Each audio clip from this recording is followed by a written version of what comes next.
Hello friends, welcome back to the channel. आज हम देखेंगे सीडीपी प्रैक्टिस सेट 5। इससे पहले 4 प्रैक्टिस सेट हम कर चुके हैं जिनमें 40 क्वेश्चंस हमने किए हैं।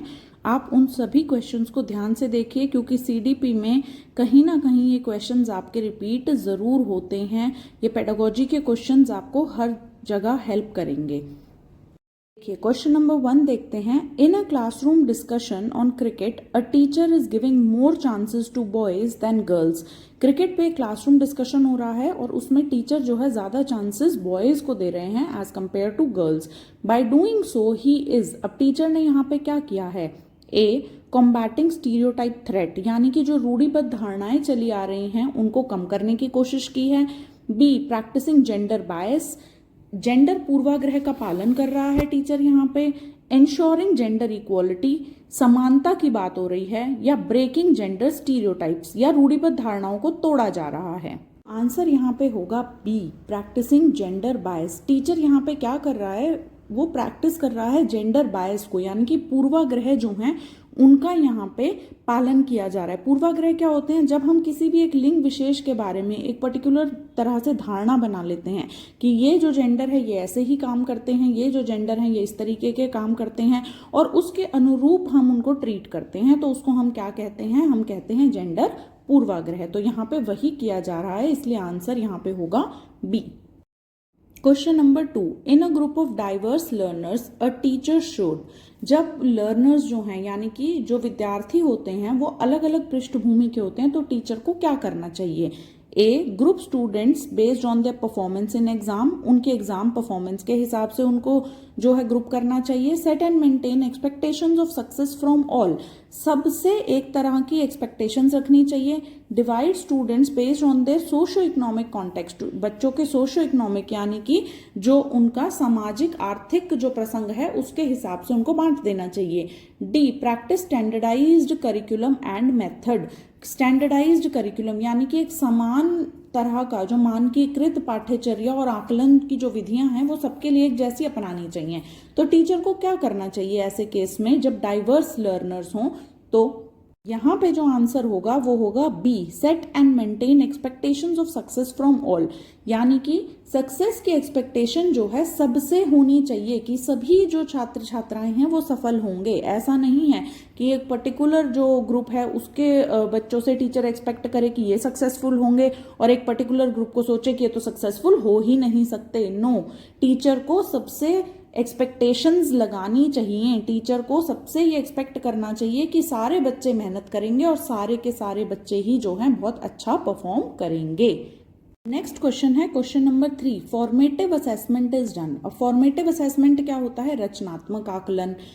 तो it should be done A, only at the beginning of the session, B, throughout the session for all the students, C, at the end of the session only, D, only for students facing learning challenges. तो 4 options आपको दिए हैं कि भाई सिर्फ शुरू में करना चाहिए, सेशन के एंड में करना चाहिए, सारे बच्चों के लिए करना चाहिए थ्रू आउट द सेशन, या फिर सिर्फ उन्हीं बच्चों के लिए करना चाहिए जो चैलेंजेस को फेस कर रहे हैं। तो अब आप सोचिए इसको थोड़ा सा और इसका आंसर देने की कोशिश करिए। वीडियो को पॉज कर दीजिए यहीं पे और आंसर दीजिए इसका। तो देखिए इसका आंसर होगा यहाँ पे बी, फॉर्मेटिव असेसमेंट जो है वो थ्रू आउट द सेशन होना चाहिए, यानी कि पूरे सेशन में होना चाहिए और सभी बच्चों के लिए होना चाहिए। ऐसा नहीं है कि कुछ सिलेक्टेड बच्चों के लिए हो जो बहुत अच्छे हैं या जो लर्निंग डिफिकल्टीज फेस कर रहे हैं। नो, सभी बच्चों के लिए पूरे सेशन में होना चाहिए, तभी वो उनको हेल्प करेगा। फॉर्मेटिव असेसमेंट का मतलब ही यही होता है कि थोड़े थोड़े टाइम पीरियड पे टीचर असेस कर रहा है कि बच्चों की प्रोग्रेस क्या कैसी चल रही है। और जो दूसरा असेसमेंट होता है जो eight the end of the session होता है उसको हम कहते हैं सम्मेटिव असेसमेंट। तो फॉर्मेटिव और सम्मेटिव में कंफ्यूज नहीं होना है। सम्मेटिव मीन समेशन, यानी कि सम हो रहा है पूरा, तो पूरे सेशन में बच्चे ने जो पढ़ा वो एंड में होगा, that will be summative assessment. और पूरे सेशन में जो बार बार असेसमेंट बीच बीच में होता रहेगा वो क्या होगा? Formative assessment. फॉर्मेटिव असेसमेंट में आ जाते हैं आपके ओरल टेस्ट आ गए, शॉर्ट क्लास टेस्ट ले लिए टीचर ने, जो यूटीज होते हैं, पीरियोडिक टेस्ट होते हैं, प्रोजेक्ट्स हो गए, जो फाइल्स बनवाते हैं या कोई पोस्टर बनाने के लिए बच्चे को कह दिया, तो इस तरीके के छोटे छोटे जो टास्क होते हैं वो फॉर्मेटिव असेसमेंट में आते हैं। क्लास में कोई एक्टिविटी करा दी, ऑनगोइंग लेसन रीडिंग के टाइम पे कोई असेसमेंट कर लिया, तो वो सब फॉर्मेटिव असेसमेंट में आएगा। क्वेश्चन है question number 4. Which of the following question will promote critical thinking among students? इनमें से कौन सा क्वेश्चन बच्चे के अंदर क्रिटिकल थिंकिंग प्रमोट करेगा, ना कि उसको रट्टाफिकेशन की तरफ लेके जाएगा? A. What is the capital of Sri Lanka? B. When is Teachers Day celebrated in India? C. Which is the largest city in Asia? D. How would you resolve water crisis in your city? अब इसमें से देखिए किसका one right answer नहीं है, किसमें बच्चे को सोचने के लिए फोर्स किया जा रहा है, तो वो क्वेश्चन प्रमोट करेगा क्रिटिकल थिंकिंग को. तो यहाँ पे आंसर होगा D. How would you resolve water crisis in your city? ये क्वेश्चन बच्चे को फोर्स कर रहा है कि वो सोचे और वो तरीके ढूंढे कि किन तरीकों से सिटी में वाटर क्राइसिस को रिजॉल्व किया जा सकता है. उसको इसमें कुछ भी रट्टा नहीं मारना है, उसको सोचना है, सोच के इसका आंसर देना है. नेक्स्ट क्वेश्चन देखिए. Concept of inclusion requires A. Respect of diversity and individual differences. B. Standardize testing for assessment. C. Teacher centred pedagogy.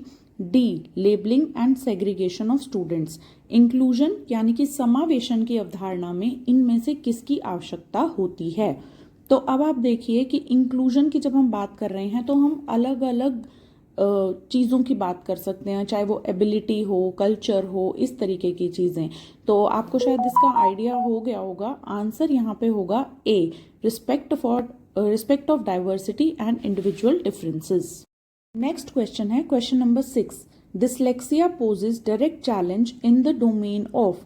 किस डोमेन में डिसलेक्सिया की वजह से, डिसलेक्सिया होता है हिंदी में हम इसे बोलते हैं पठन वैकल्य, इसकी वजह से कौन से डोमेन में चैलेंज फेस करना पड़ता है बच्चों को? A. Emotional regulation. B. Body coordination. C. Social interactions. D. Comprehension of written text. Video pause कीजिए और इसका आंसर देने की कोशिश कीजिए. यहाँ पे आंसर होगा D. Comprehension of written text. Dyslexia जो है वो एक रीडिंग डिसऑर्डर है. बच्चे को पढ़ने में दिक्कत हो रही है और वो कॉम्प्रिहेंड नहीं कर पा रहा रिटन टेक्स्ट को. इसी तरीके से और भी हमारे जो हैं ये रीडिंग डिसेबिलिटीज़ होती हैं, लर्निंग डिसेबिलिटीज़ होती हैं, जिनको कि आपको लर्न कर लेना है. ये पेपर के हिसाब से बहुत ज़्यादा इंपॉर्टेंट है. जैसे डिस्ग्राफिया है बच्चे को जहाँ पे लिखने में प्रॉब्लम होती है. डिसकैलकुलिया है जहाँ पे मैथमेटिक्स में बच्चे को प्रॉब्लम होती है. तो ये वाली सारी चीज़ें आपको पता होनी चाहिए. बहुत सारे एग्जाम्स में इनको पूछा जाता है. While students with autism face several challenges in certain domains, they have strength dash which can be utilized by the teacher in teaching learning process. Autism के जो बच्चे होते हैं उसमें कह रहे हैं कि उनको challenges face करने पड़ते हैं बहुत सारे domains में, पर उनमें strength भी होती है एक, और उस strength को अगर teacher को पता हो ये चीज़ तो the teacher can use it in the teaching learning process to make it more effective. Answer options हैं A. To pay attention for minute details. B. For social communication. C. Of expressing themselves without hesitation in front of large groups. D. Of easily adjusting to frequent changes in schedule.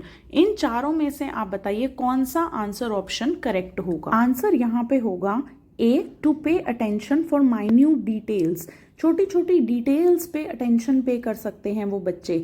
वो जो issues face करते हैं इसके अलावा वो हैं कि समाज से वो दूरी बना के रखते हैं. वो लोगों से बातचीत करने में दे डोंट फील कंफर्टेबल, उनको असहज महसूस होता है.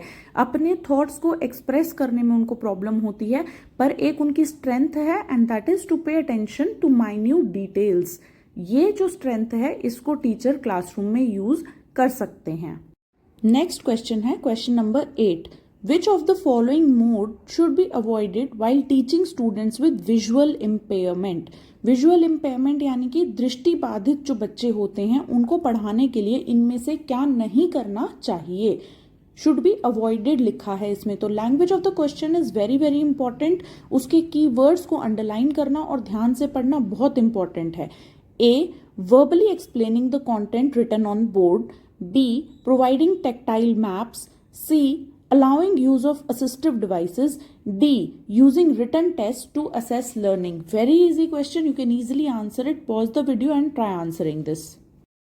So the answer here will be D. Using written tests to assess learning को अगर असेस करना है टीचर को, रिटन टेस्ट की बजाय वो ओरल टेस्ट यूज कर सकते हैं, क्योंकि हम दृष्टिबाधित बच्चों की बातें कर रहे हैं।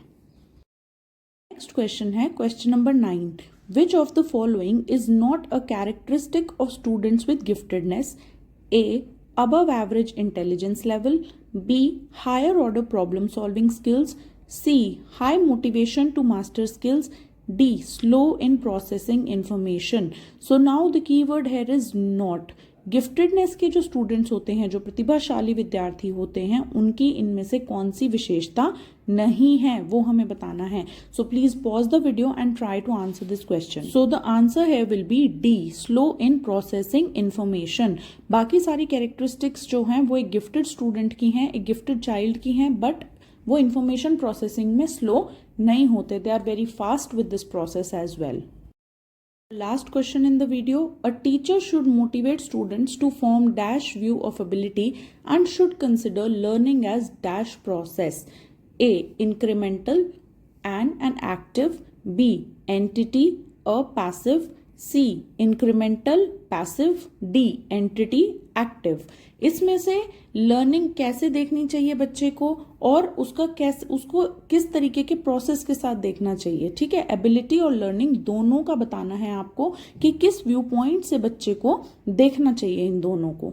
अब देखिए आंसर यहाँ पे होगा A, incremental and an active. Teacher should motivate students to form an incremental view of ability and should consider learning as an active process। यानी कि बच्चा जो है एक्टिवली पार्टिसिपेट करे, बच्चे को ये पता हो कि लर्निंग एक्टिवली जब वो पार्टिसिपेट करेगा तभी बेटर होगी। तो इसीलिए एक मीनिंगफुल क्लासरूम का जो है टीचर निर्माण कर सकती है, एक मीनिंगफुल क्लासरूम वो बना सकती है। The sequence of 10 questions of our video and मुझे आशा है कि आपको वीडियो अच्छी लगी होगी, कॉन्सेप्ट क्लैरिटी थोड़ी और बेटर हुई होगी। Please like the video if you like the video and please like, share and subscribe the channel also. अपने फ्रेंड्स के साथ भी शेयर कीजिए, जो भी स्टूडेंट्स इस एग्ज़ाम के लिए प्रिपेयर कर रहे हैं सबके साथ प्लीज़ इसको शेयर कीजिए, जिससे कि हमारे चैनल की रीच बढ़ सके। Thank you so much.